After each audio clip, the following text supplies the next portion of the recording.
Good afternoon. Thank you. Oh, good. It's going to be interactive, Mayor, just so you know. Could I get you all please to stand for the presentation of the colors by the St. Paul Police Department's Color Guard and Local 21 Color Guard.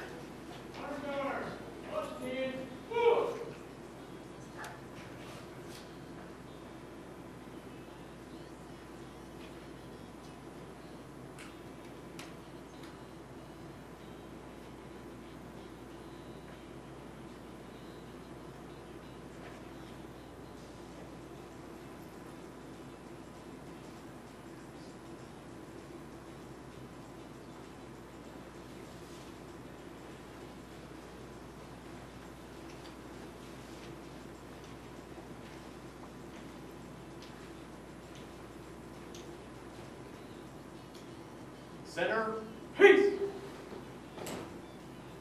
Present, forward. I pledge allegiance to the flag of the United States of America and to the republic for which it stands, one nation, under God, indivisible, with liberty and justice for all. Order, forward. Ready, peace.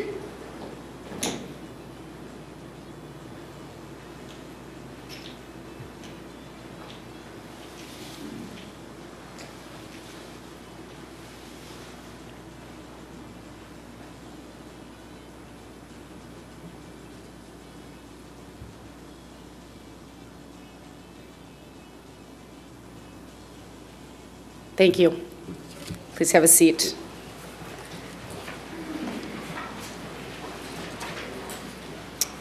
My name is Kathy Lantry, and I'm president of the St. Paul City Council. And on behalf of myself and my colleagues, I'd like to welcome you to the 2010 State of the City Address.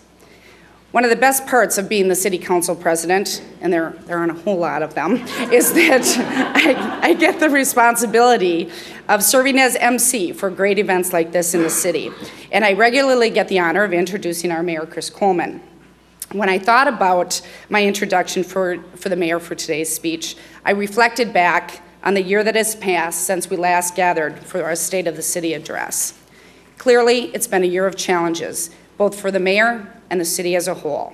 For the city, we are challenged by the economic realities of our era. At the same time that our resources have been reduced, the needs in our community continue to grow.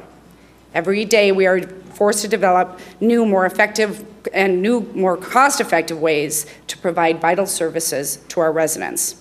For the mayor, the year has been filled with the trials that come from being a devoted son and family member, an aspiring political candidate, and the chief executive officer of a major metropolitan city.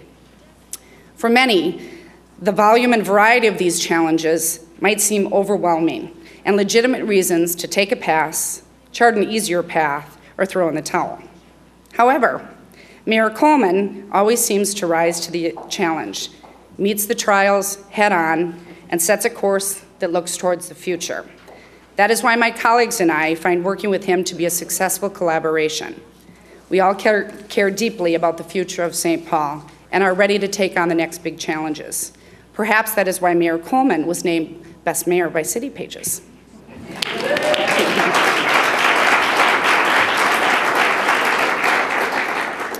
I'm certain that he is planning to share with you what those next big challenges will be.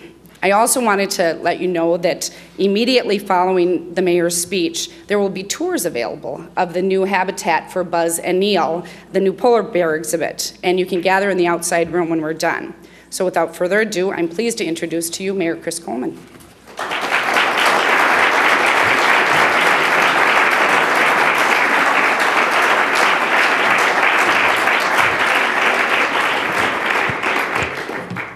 I know that award sounds good, but it was just my year. They kind of rotate it back and forth between Minneapolis and St. Paul. I want to thank Kathy so much for that lovely introduction, and thank you all for being here. You know, this is my 5th State of the City address, and certain things haven't changed much in those 5 years. I always talk about light rail and the Central Corridor. I'll assure you this year will not be an exception to that rule. I always talk about education and the importance of the city role in education, and every year Kathy Lantry gets to introduce me. and every year she says very nice things about me, and then when we get back to City Hall, we just start fighting again. That's all, it works out great. But I do want to thank, a very sincere thank you to Kathy for her leadership these last 5 years. It has made what we have done in the City of St. Paul possible. There have been challenges that we have faced. There have been very difficult times, but her leadership has helped chart a steady course through all of those challenges, and I want to thank her for that.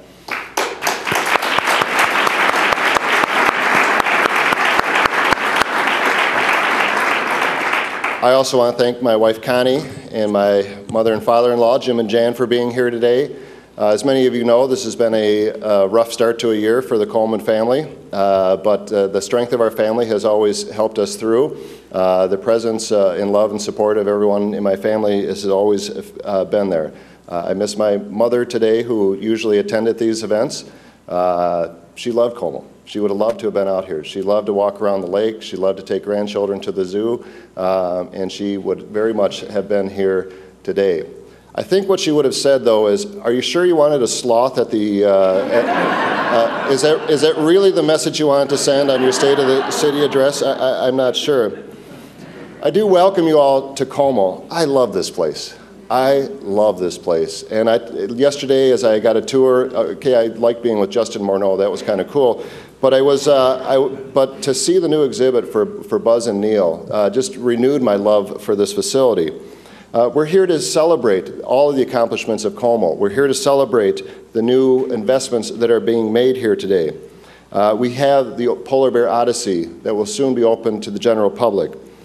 We have a new capital campaign on the way, and soon we'll begin construction on a new exhibit for the primates. But it's more than just the specific facilities. When you look out into that yard and you see the faces of the young children who are coming in here perhaps for the first time, you see the delight in their eyes as a young girl looks into the face of a friendly gorilla, looks to find the shy wolf, or now will soon see a swimming polar bear at eye level. It's a pretty amazing place. So we do celebrate that today. But also we're here to tell the people of the St. Paul that we are here for them. We're sending a clear message by our presence here. A message to hardworking parents and grandparents that there will always be a destination in St. Paul where they can take their children and grandchildren for a special day without having to worry about how much it costs. We're sending a message to those children and the young people that there are extraordinary opportunities for learning around every corner. We're sending a message to future generations yet to come that we kept faith with those who, in founding the city, set aside public land for the common good. And we send a message to all of St. Paul that we care about the people who call this city home. People matter, and we work hard to support them. That is the St. Paul way. Across St. Paul, we've seen a lot of changes that would have been hard-won even in ordinary times. But I don't have to tell you, these are no ordinary times. Our values have been tested by devastating budget cuts, record mortgage foreclosures, and an economy that teetered on the brink of collapse. Many questioned whether St. Paul could remain true to its values as we faced these challenges. They said we couldn't possibly keep everyone at the table when times got tough. But today we come together to say that we have withstood that test, and St. Paul is moving forward. We're safer now than ever. There are more cops on the street, and violent crime is down. Our super medic unit has enabled our firefighters and EMS workers to respond faster, while the EMS Academy is opening the doors of opportunity to those who never imagined they would put on a uniform and be part of a life-saving team.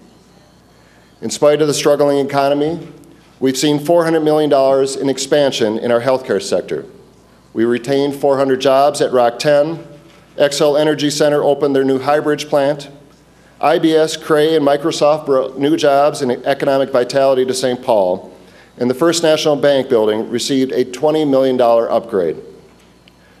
We made this progress together. We worked together to achieve these results. Our ever-changing cast of community groups, residents, businesses, and elected officials stood with us and found new solutions to old problems. Come on in. Sorry, we have seats up front. We have to, for those of you who don't know, we had to get the speech on the way because at 1:44 the sirens go off, and I tend to ramble a little bit, so I wanted to. We worked together to achieve these goals. Our legislative delegation helped us win $11 million for the Coleman facility and $6 million for Ordway. And they worked together with Councilmember Harris to secure funds to ensure a future for the Ford site. Leaders like Councilmember Bostrom, working with Arlington Hills Lutheran Church and Jim Bradshaw, will soon make the dream of the Payne-Phelan Partnership, the Payne-Maryland Project, a reality. John Choi and John Harrington, though they're moving on to bigger and better things, have served this community with tremendous strength and courage. Folks like Tom Kingston, who served for over 20 years as the leader of Wilder, have made a difference by serving the most vulnerable in our community.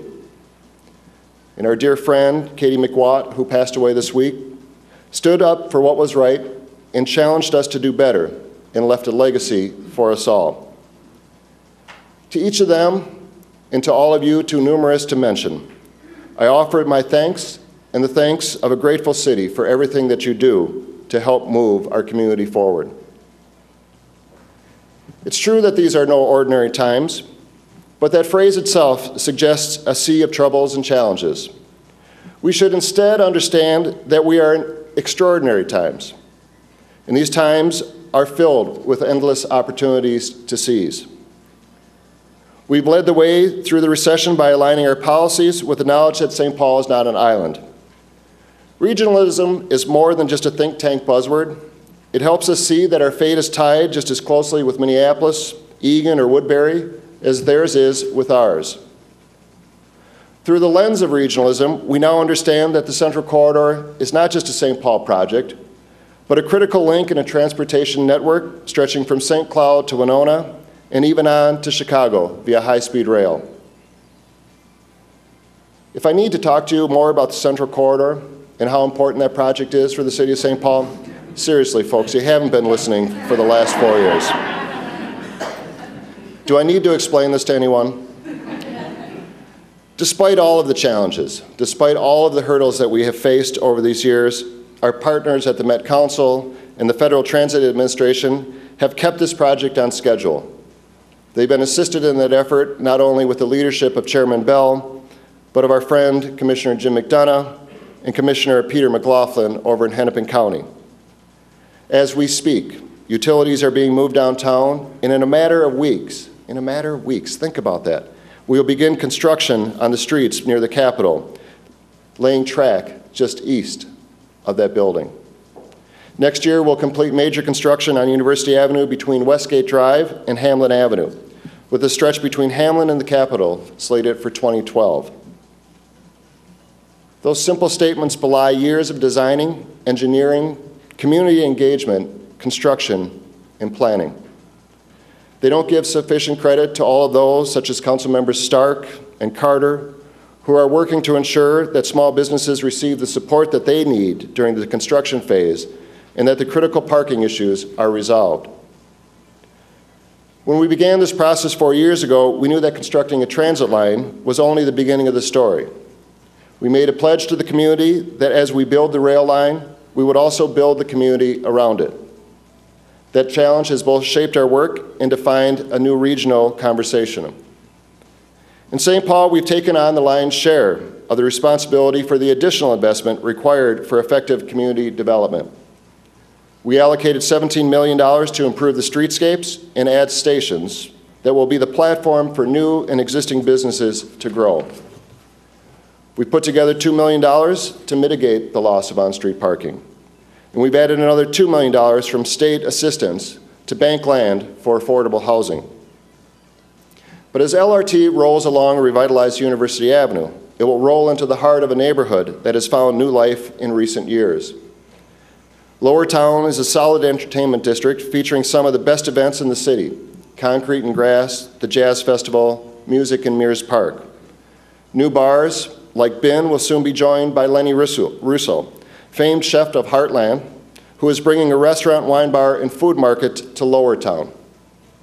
Heartland and Lenny are a St. Paul institution, and we hope that they will soon be joined by another St. Paul institution, the St. Paul Saints, in a new facility in Lowertown.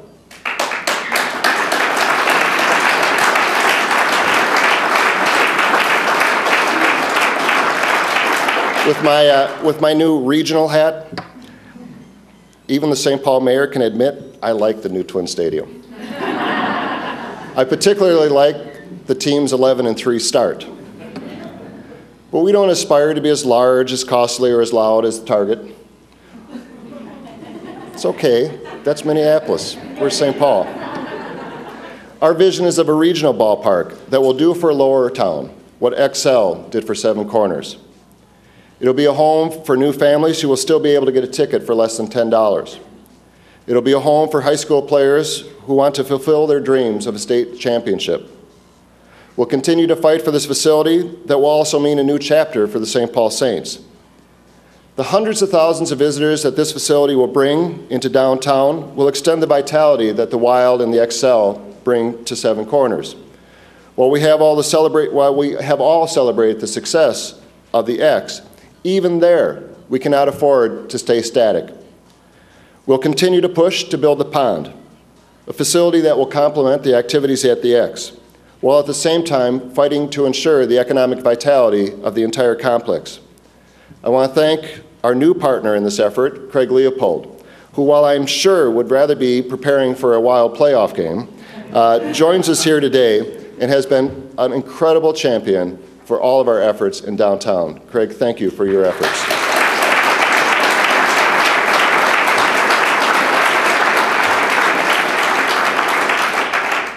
Again, no ordinary time, but extraordinary progress. We built it together, piece by piece, brick by brick, on a foundation of wise investment, calculated risks, and opportunities seized.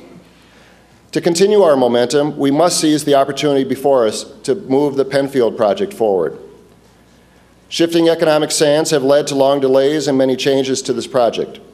But with 216 housing units and a full-service grocery store, this project will put millions of dollars into our economy and get hundreds of workers off the bench and back on the job. We have a unique opportunity to build this project by using Build America bonds. This partnership with the federal government will get this project moving forward, put hundreds of folks back to work, and bring new vitality to downtown. It's time to act on the Penfield, and I want to thank Councilmember Thune for his leadership on this project, and I encourage the Housing and Redevelopment Authority to seize this opportunity and continue the momentum that we have built in the city of St. Paul. Today is the 40th anniversary of Earth Day. Besides Ann Hunt, maybe all of you didn't know that. But it's a great time to just pause and reflect on the incredible progress that we have made these last 4 years on the issue of sustainability. We've increased the use of biofuels, purchased more fuel-efficient vehicles, and light-duty trucks. We built new green police and fire stations, converted a coal-burning plant to natural gas, installed new light fixtures on our parking ramps at River Center, cutting energy costs in half. We partnered with District Energy to reduce its carbon dioxide emissions by nearly 1 million tons. And soon we'll partner with XL and a host of community partners to launch the Energy Innovation Corridor, which will be a national model for planning and energy efficiency. St. Paul is no longer catching up to other cities on our sustainability efforts. We're leading the way. And I want to thank Councilmember Lee Helgen and our first Sustainability Coordinator, Ann Hunt, for their incredible work and leadership on this issue. St. Paul is a changing place because of their efforts.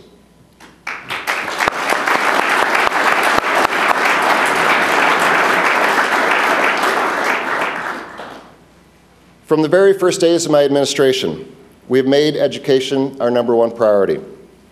I need not reiterate the reasons why this is so important. Simply put, education is my crime-fighting strategy, my economic development strategy, my regional strategy, and my strategy to revitalize all of our neighborhoods. In spite of dwindling resources, we have continued to expand opportunities for children to learn outside the classroom and engage in positive activities that will prepare them to participate in a 21st century workforce. But as our efforts on out-of-school activities have increased, so have the budget challenges facing our school district. This year, they face a $28 million deficit and no prospect for relief in the future. The St. Paul Public Schools will go through a period of unprecedented change. These will be difficult decisions that will cause heartache and sadness. Closing schools and changing programs that so many have come to rely on is not easy. And it's a terrible thing to tell a sophomore that the school that they're going to will not be there when they graduate. But these changes must be made. It's not acceptable to simply erode the quality of classroom instruction because we're afraid to make tough choices. I want to thank our superintendent, Valeria Silva, for her courage and her commitment. I've known since I first met Valeria when she was principal of our children's school that she always put children first. Our focus has to remain on students, not buildings. No one understands that more than Valeria. Thank you for your efforts.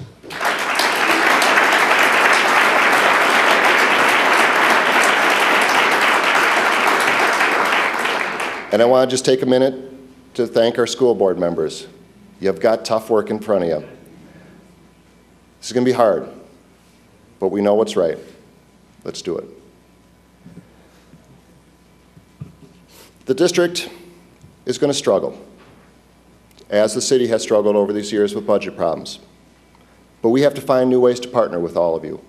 We have to find new ways to do things that will save money and provide better service to our children. On the operations side, we'll look at everything from how we mow grass to how we run human resources. Most importantly, we'll make sure that our work on out-of-school time programs will be closely aligned with what's happening in the classroom. With this new level of partnership, we can design new ways of providing important opportunities for music programs, art instruction, and a host of important activities that often get eliminated when the budgets get lean. When the stakes are this high, the responsibility for educating our children must not rely solely on the schools. It must rely on the entire community. Failure is not an option. There's a debate taking place across the state of Minnesota and across the country. The debate is too often marred by incivility and an unwillingness to listen to each other. But at its core, it asks big questions, and it asks important questions. What are our priorities? What's the right size and scope of government? What's the role of government in fostering community? And how should we best use extremely limited resources as a catalyst for economic growth? While cable TV and Twitter may change how the debate is being conducted, we've seen this before. It was 1873, and the debate was about establishing Coleman Park. It was aggravated by the state of the American economy. It was in an economy that was in a crisis of historic proportions. On the heels of a war and the collapse of the nation's largest financial firms, states and cities across the country found themselves struggling with huge job losses, a sinking credit market, and a foreclosure crisis, which at the time was the most severe in the country's history. Campaigns were fought and won based on the rhetoric of gentrification and overtaxation, seizing on what would come to be known as the Panic of 1873. As public discourse came to a peak, it was the vision of a prominent city leader that ultimately won the day. He appealed to the residents of the city of St. Paul that we were, quote, destined to be expanding in a prosperous city, to which our cherished faith and best endeavors point. At that time, it was a bold statement, and it was a risky investment to put money into what we now call Coleman Park. Those leaders and those men and women who invested in our city and saw that by building a facility like Coleman, we would truly deliver for the people of our community were visionaries. It was on their shoulders that the reputation of this city has been built. It's a reputation as a city that fosters innovation, a place that will make necessary investments to grow and to prosper, a place that will put our children above all else. As we face up to the challenges of today, all too familiar to those a century ago, we cannot afford to live off of our reputation. We need to start living up to it. And just as we did then, we refuse to be paralyzed by fear of the future, and we will not be afraid to take risks when the vitality of our city is at stake. We know that government cannot be and should not be all things to all people, but we will continue to move forward around a table that brings the richness of this community together. We will turn our challenges into opportunities, inspired by our past, informed by our present, and dreaming of a future to make St. Paul better every day. Thank you all for being a part of that.